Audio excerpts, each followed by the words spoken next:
fun part. Let's see if I can line that up. Alright. Okay, that one's in.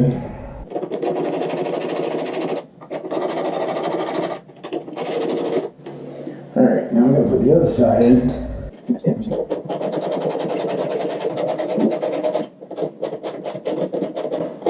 Alright, thank you. All set. Thank you very much.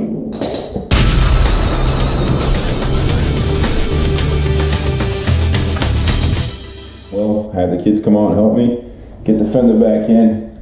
I have to tighten the bolts up, and then I gotta get the torque on these and torque them just the same way you took them out.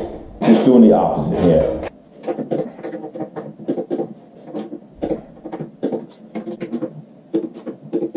Alright, just like before, except this time instead of taking it off, we're gonna push it back on.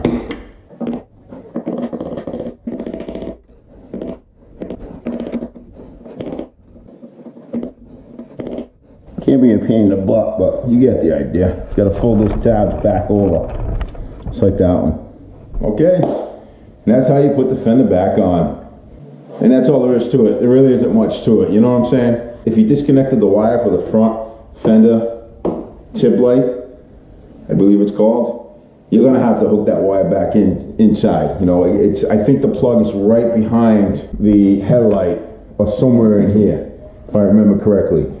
You're gonna have to run it back in and then hook it back up. I didn't do that here. I just moved the fender out of the way, so I didn't have to hook that back up. All right, y'all, take care. Please consider subscribing, sharing the videos, and throw me a like if you think the video is worth a like. Thank you.